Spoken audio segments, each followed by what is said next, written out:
Hello and welcome to the Mindful Men podcast, a show inspiring men to be mindful about their lives. Each week, we'll dive into a range of topics that matter to men and hear from everyday people doing extraordinary things. So if you love the show, please give it a 5-star rating and share it with your mates. Now, before we get into this week's episode, please note that some of the content may trigger you. And if this happens, please reach out to your support networks. It's really important. If you can't get enough of Mindful Men, head over to our website. It's www.mindful-men.com.au. Find the show notes and the links to our socials there. But for now, sit back, relax, and let's get mindful.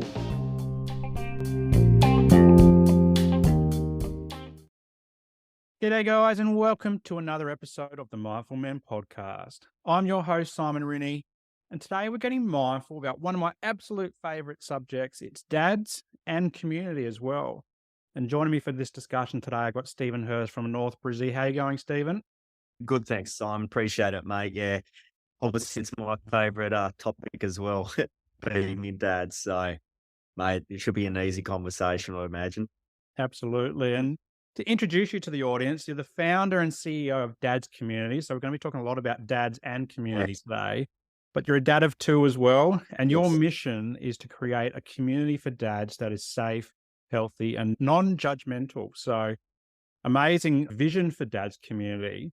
But before we get into what the community is all about, I'd like to step it back a little bit and ask you, what does it mean to be a dad? Great question, man. It's a privilege. And for me, as a dad, as a parent, whether you're a mum or dad, it's what gets you up in the morning to face those challenges ahead and push through. You got these little innocent kids that are born in this world, and they rely on their parents to try and be their best versions, their authentic selves as well. You're responsible for them as soon as they're born in this world, and they don't owe you anything, but you owe them everything, mate, because they had no choice. So you've got 2. What's their ages and genders? Yeah, so 7 and 5. Taylor's the girl, she's 7, and Kai's 5. He's my boy, and yeah, 2 kids, man. Blessed. Yeah, wonderful. And thinking back to just before you became a dad, did you have an idea? Was it going to be a boy or a girl first? And what happened? Were you hoping for a boy first? A lot of guys tend to hope for the little man first. What was it like when Taylor came out? Yeah, it's exactly like that, mate. Yeah, because my family have boys all through it, mate. So I just thought I was going to have a boy. And when it was announced it was a girl, I was like, wow, bit in shock, bit taken back. And all these things started going through my head going, what do I do? Like, how do I hold space for a girl? What toilet can I take her into? All the little things. But mate, what a blessing it is, man. Like to have a girl. Yeah, it's incredible, mate. Very, very blessed. I wouldn't, man. You want your little boy, but it's what life throws at you, brother. And yeah, it's those surprises that are there. Yeah. So when you had a little girl, did it change your perspective on anything? Yeah, I guess for me, how much she gravitated towards me as a male and how much I gravitated towards her. Obviously, yeah, it's this natural protection, or that you want to protect your little girl a little bit more from the men in the world, I guess, because you're a man, you see men, you're a man yourself. We go through, we're not our best as a young man. It's just this beautiful connection, just authentic and natural that you have with your little girl. It's so much different to your boy, and they're beautiful in their both individual ways, man. Yeah. And so what was it like when the boy came out the second time around? Were you relieved, happy? Yeah. So look, the second time round, we decided to have a bit of surprise. We didn't want to sort of work out what it was beforehand. We sort of just wanted to go with the flow. And I just remember when he was born, obviously, and then he came out and there you go. He had a willy, mate. So I was like, this is incredible. It was just, yeah, obviously when your children are born, you just overwhelmed and overcome with this flourish of emotion. It's just your tear, that energy coming through your body. It'll be nothing to that feeling and that emotion that will be that same intensity, brother. So yeah, it was beautiful. It was really cool to see and feel. Yeah. And how did you cope through, I guess, those first few years? They're quite difficult. What was it like in those first few years around like support that you had available or just trying to figure things out? How did you manage through that? Yeah, it was tough. So look, for me, yeah, the first couple of years was really difficult because obviously my wife at the time, she had all the support in the world. Everything's in place for the mum, which is understandable. She's the one going through probably a lot more than what I am, but there still had no support for myself. So everything just felt unnatural in terms of trying to be a dad and a parent, I guess. There's no blueprint at all. There's no processes to follow. You're getting occasional people trying to give you advice, but yeah, there's no support. So yeah, it was tough for me, I guess. The first thing I wanted to do was just make sure I'm protecting my kids and my family and giving my all. And yeah, that's just basically working my ass off and trying to provide that security for my kids. And being able to put these basics in place, the food, shelter, and all of that. But yeah, it was just when the kids are sick and you want to support your wife and obviously you're struggling yourself at times, the lack of sleep and yeah, it's full on, mate. Yeah, it's tough. You mentioned there was a lot of supports are out there for mums, and rightly so. Mm. Did you find where were your supports during that time as well? I look around, and as a therapist myself, there's not many for dads, for guys.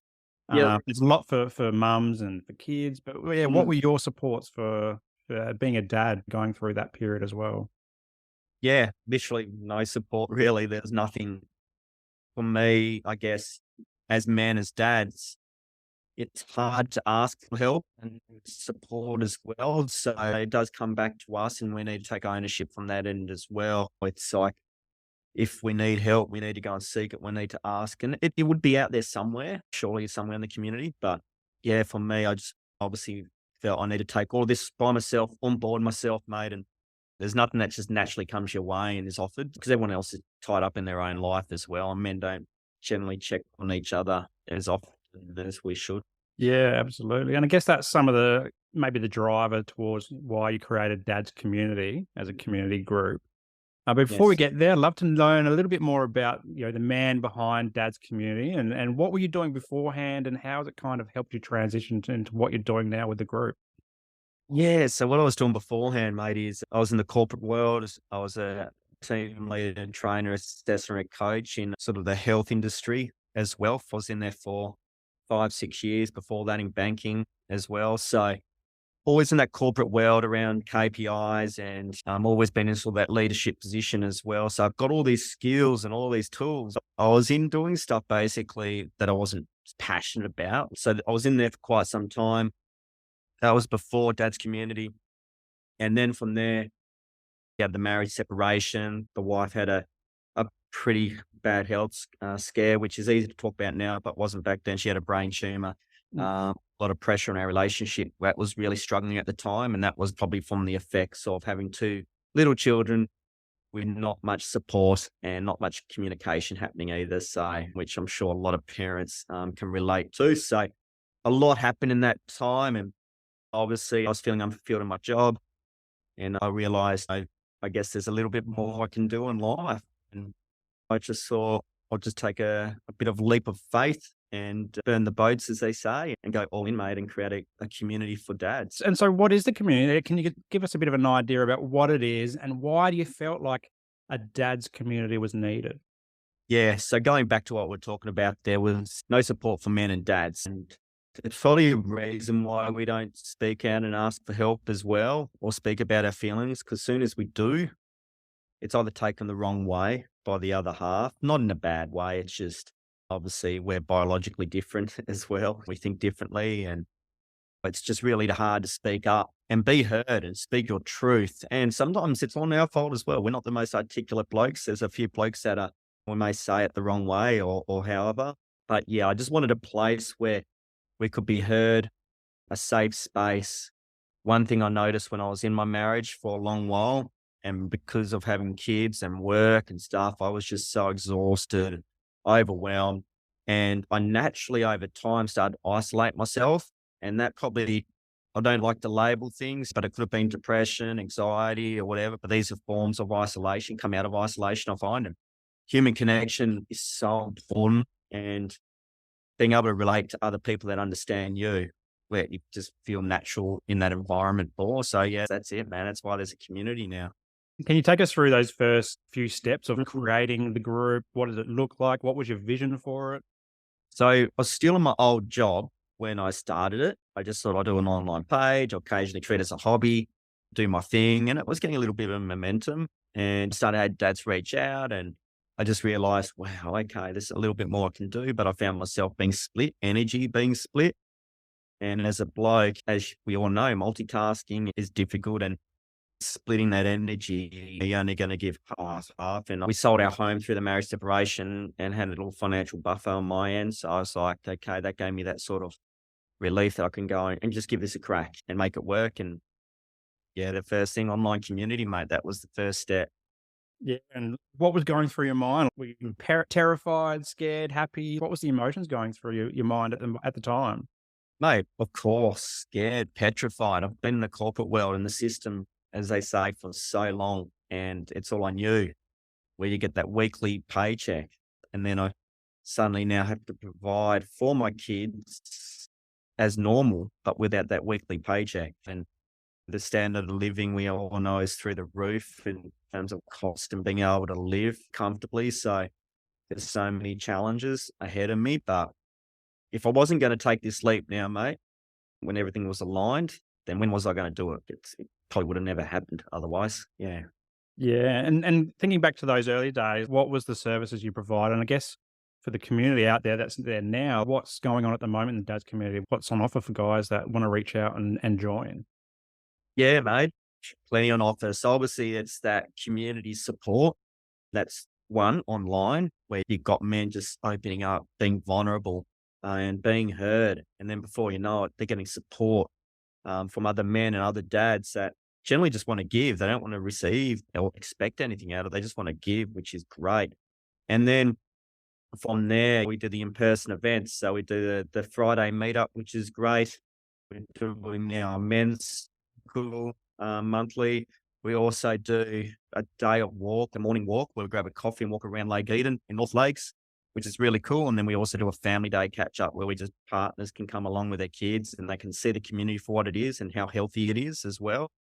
And that's what's on offer. But obviously, my passion is mentoring and coaching dads through all these things. So utilizing my skills in the corporate world and just channeling it straight into them and making a massive impact, which is happening as we speak. So I'm generally got about 7 to 10 dads that I'm working with and just putting my energy into that world and trying to, I guess, believe in them because there's no one that really truly says they believe in us or behind us. And I see the potential in these men because I've been there and I am in a great place now. And these men can be in that great place now as well. And then that overflows in their beautiful kids and their partners if they're married or one day a future relationship as well. Yeah, I'd love to hear a bit more about the coaching. What does coaching involve in Mm. dads community? Can you talk us through what a coaching program looks like with you? So how it looks for me, firstly, is I just get an understanding of them. So I generally have a good background of their challenges as a dad, as a man in this world, whether it's work, relationships with their partner, their kids, more importantly with themselves. And then we first work on that, just trying to build their confidence up a little bit. I will set minor goals in place, just little one percenters to start building things up, to start seeing things change. And then people in their world will start commenting on that as well. And then that confidence starts going up a little bit. I'll make them accountable to certain things as well. So those goals and tasks and challenges, but also more importantly, their words as well, their language that they're using. And that could be language that they're using towards me about themselves or their partner or their kids, their employees, their boss, whatever it may be. But just catching them out, making sure that they're aware of how powerful words can be and making them see little things differently. Also providing, I guess, letting them know what resources they can get as well. So if I realize they need professional help as well, they trust me to encourage them to go and get that as well. I think that's important from that therapy side of things. But for me, it's mainly just holding that space at the start and listening to these men because it's the first time they had another man listen to them. And I pretty much know what majority have gone through because we all relate pretty well. We can have the same emotions, the same challenges, but just being heard, I think, more than anything. And that safe space. And then over time, we set those goals, those challenges, make it accountable, and then slightly push them forward within weeks and months. Their life is completely different, mate. I love that 1% notion. It's around almost like compound interest. If we can do 1% better every day, then by the end of the year, we've done huge progress in our personal lives, our emotional well-being, our mental health, physical health as well, financial health. It spreads throughout all of our being, and it's such a great, I think, a great tool and so easy to remember. It's just 1% better every single day. I really love that about that. But I'm keen to hear about your men's circle. I know you had your first men's circle over the past weekend. Now, we are recording in May for when this drops. How was Mm. that? How did guys take on board the men's circle? What were some of the things coming up, and where to next for the men's circle, for Yes, example? I've been envisioning this men's circle so long. So when I first started, I would drop little polls in the community, see what their thoughts are, maybe try and put an event out there. But there wasn't much engagement at the start. And I knew that probably would be the case. And I knew that I probably had to build that sort of one trust, but also try and normalize what is a men's circle, what is it all about. And yeah, once obviously that took a while, months and months and months, but then I thought, nah, it's the perfect time. I've been talking about certain things about communication constantly and what a healthy man looks like and breath work and being in nature and just all these healthy things I've been talking about for so long. And I thought I'd drop it in an event and straight away there would have been at least 10 to 15 men. And there was probably more men as well that were super keen at the time, but other things come up. There could be real genuine excuses and reasons, or they might be they're a bit scared, whatever it may be, which is understandable. But yeah, it was really successful. The first one, we just did a nice little introduction, talked about our purpose and why we do it, set the scene, nice setting. And yeah, we just really just did the breath work, just a nice general entry breath work, and talked about how it helps, then asked anyone if they got a situation they would like to use it in and how powerful it would be in their situation. And men started opening up. It was just beautiful. We had some men with obviously opening up and releasing themselves with tears and emotions. And each man was there for them, which is really good. So it's so safe. And we just talked about our challenges. I talked about mine, and the Will, who was doing the breath work, was talking about his situation, which is really good. How breath work had overcome his addictions in life and helps him regulate, and it was just really great. It was a great experience. Then we went for a walk around the lake and chatted. Then, yeah, we just had a quick feed at the end, and yeah, it was only over 2 hours, and we'll be doing that at least monthly, which is great, and just coming together and just building that basically, what is a man? What's a healthy man? I just wanna normalize that a bit. I'm keen. I'm one of those ones who were keen, and then soccer gets in the way. My little son plays soccer on Saturday mornings, so maybe when he's got a game off, I'll be down to the men's circle, because I think it's such a valuable tool to connect. You touched on something there around guys might be being a bit scared to come along and do some of Mm, that. I'm part of the Facebook group as well. It's an amazing Facebook group where thanks. words are so positive, and it is a safe and non-judgmental Facebook group, because we've talked before around, I've been part of other dads communities Mm, online, and it can be very bitchy, it can be very oh, aggro, yeah.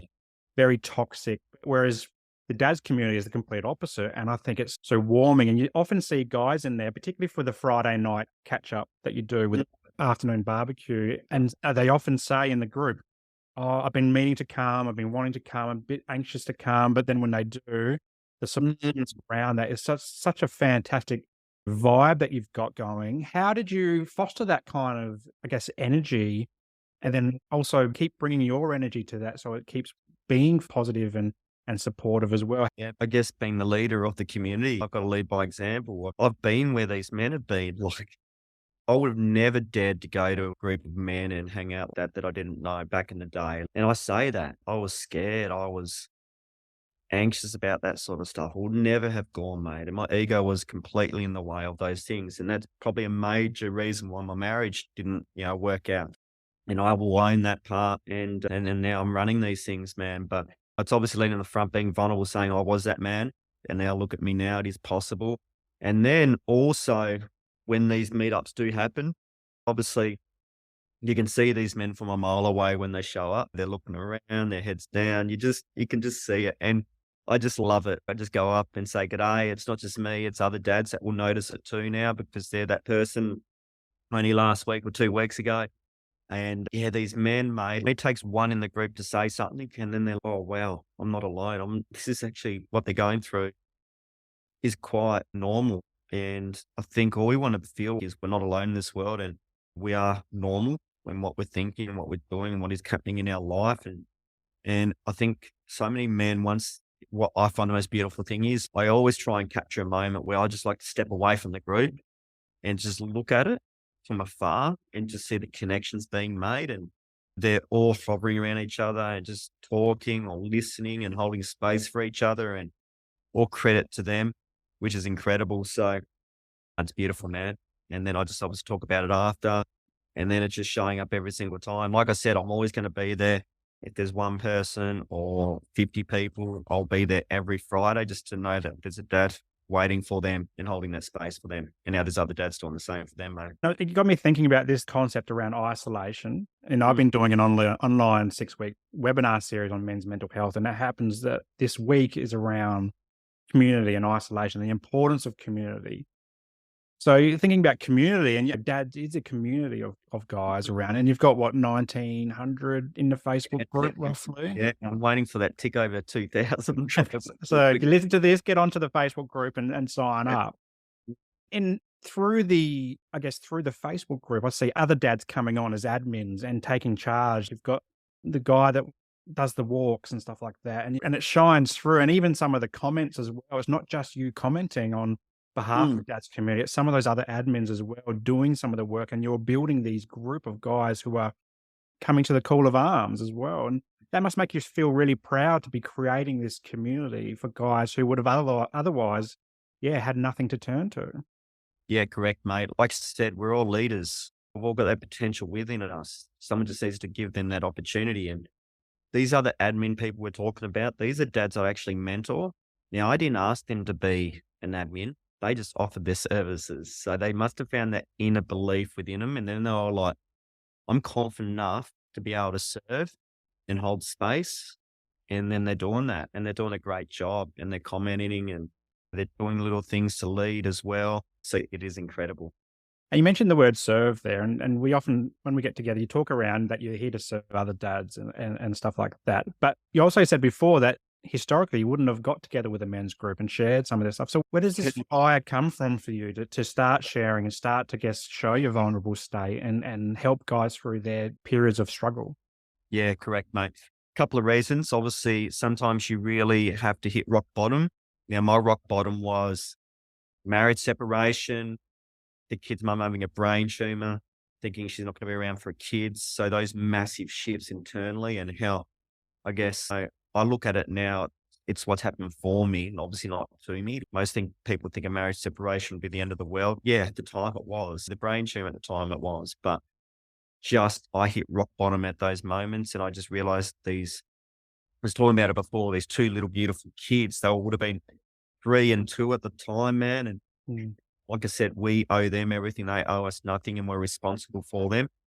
And for me, straight away, I just knew that far out, I need to be a better man and a better dad and a better human being. So for me, yeah, it was then the one percenters from there, mate, that we're talking about showing up every day and just having that. The one percenters is where discipline is applied. You can do massive actions, which I've done, and that's the ones that take the big leap, that risk. But it's those one percenters that build up to those massive actions, and the discipline that's involved in those one percenters. When you don't want to do it, you just get up and do it. And that's where the fire is, man. I just look at those kids, man, and yeah, I just want them to be around such a healthy environment. And to be honest, if my wife and I were together under the one household, the environment probably wouldn't be so great. So it's what's happened for me and for the kids, and we're such better parents for it. And they get the best of us individually now. I look at my kids and they're flourishing. They're the best students. They're the best people, the best leaders. They're just the kindest human beings, most giving and generous and kind. They're just so loving. So they're just flourishing. And that is literally from their mum and I and the actions we've taken. So it's good, man. Yeah, and my kids often say, because I'm mindful man, and they always walk around with the mindful men gear, and they say, "I'm a mindful man too," and all this stuff. Even my 3-year-old daughter, she's a mindful man, and she loves it. How have your kids responded to the dad's community? Do they absolutely love it? Do they give you a bit of energy as well? Yeah, look, they love it at times and they don't love it at times. What it is they love it in the fact that my daughter will do drawings of the dad van, which is awesome. And You can see how proud they are seeing their dad lead a group of men when we're there and stuff. And then they get to connect with other kids on those events and they're absolutely loving it. But also they can see how passionate I am about it. And, at times my energy gets divided between the community and them. And they're like, oh, not dad's community again, these little smart asses. But it's all for the good, all for the greater. And yeah, they do love it as much as I do. So yeah, pretty stoked. And so what's next for Dad's community? Have you got some plans that you can share, or you got some other projects Yeah. that you're working on that you'd like to share? So my passion is non-for-profit, and that will allow more resources, more opportunities for these dads, these men.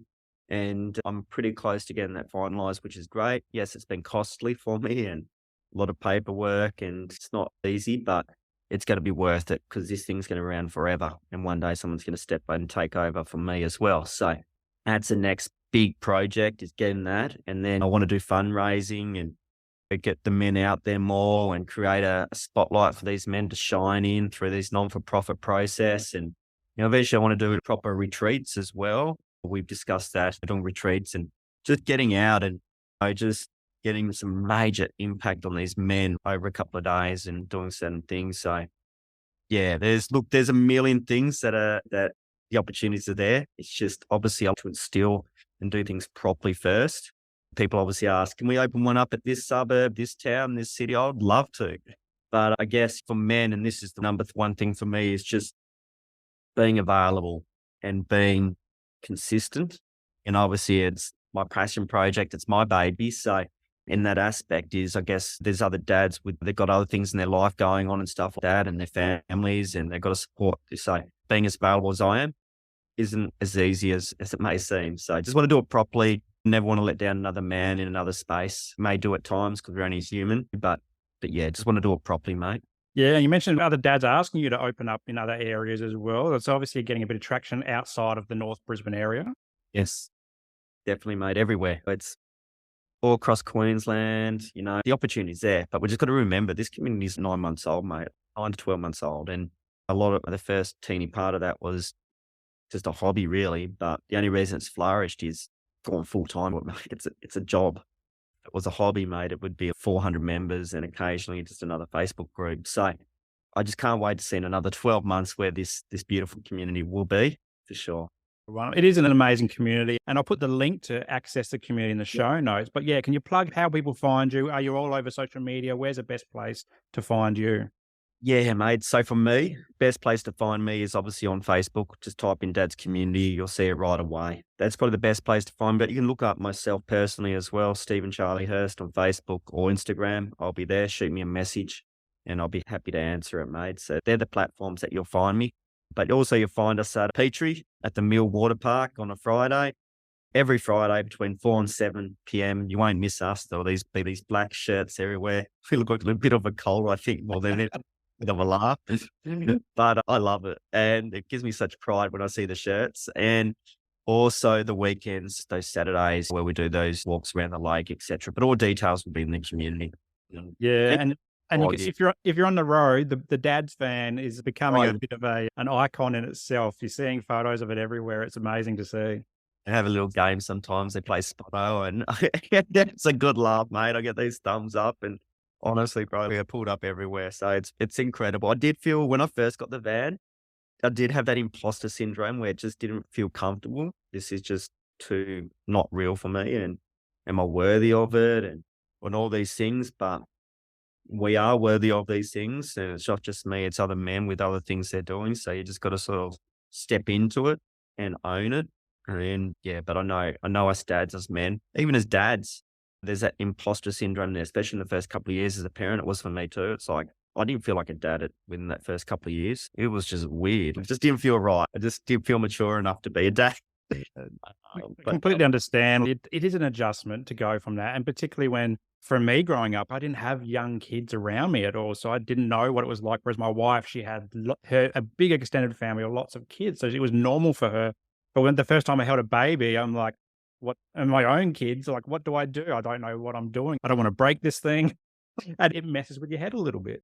100%. You get in your head all the time and you give meaning to thoughts. And yeah, but at the end of the day, you're a dad and you can only be the best dad you can be and be kind to yourself and learn from things. And just remember what's happened, these experiences, what happens for you to learn from and grow from and not to you as a victim. So yeah, no, it's incredible, brother. It's a privilege to be a dad. Yeah, and it's a privilege to be part of the community as well. I love jumping on the Facebook group and helping out wherever I can with a Yeah. comment or a like, or even catching up with a coffee with you as well. Absolutely love it. And I love what you're doing. So thanks for coming on and sharing a bit about the dads Yeah, mate. community. But the last thing I like to let all of my guests do is plug something that makes them feel good. So this is a pay it forward moment where you get to plug something that you're watching or listening to or reading or an activity you're doing. So maybe a dad out there is listening and go, oh yeah, I might try that out for myself. And this could be my 1%er for today. That's a really good one, man. You just got to do something for you. Don't feel the guilt around it. Sometimes we make ourselves feel guilty for doing these things. Now, actually did it this morning. I said it within the group in my 7 a.m. life. And I just said Mondays are not what we look forward to sometimes, but you need to find the beauty in the day. Now, sometimes you actually need to find it. You need to seek it. So that could be just getting your little coffee, sitting back, sipping on every sip and going, and actually in gratitude that you can afford to buy coffee. You bought yourself coffee. Yeah. It could be just going out and smiling at someone and just receiving that smile back, or receiving a compliment from someone as well and actually owning it and going, hey, that person went out of their way to compliment me. So, or compliment someone else. So it's those things. That's a little, I guess, gift I can say out there, mate, is yeah, just do something for you and makes you feel great. Yeah, I love it. It's that gratitude, and gratitude is a quite a mindful technique, and always plugging it with my clients and the people that I work with as well. So thanks for sharing that. But No worries. Stephen, thanks so much for coming on the show and sharing about Dad's community. Love seeing your growth here in this space, and we're on a similar trajectory with what we're both doing. So it's great to Yep. have someone else in my corner as well, cheering me on. So thanks for everything, your support, but also what you do for the guys out there. Thanks so much. Appreciate it, mate. Thanks so much, legend.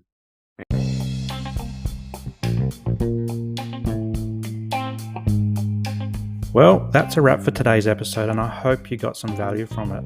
If anything triggered your mental health today, please reach out to your support networks. Also, if you loved what you heard, be sure to subscribe to the show and share it with your mates. For more from Mindful Men, you can check us out on Instagram and YouTube, and I'll throw the links to these pages in the show notes below. But until next time, stay mindful.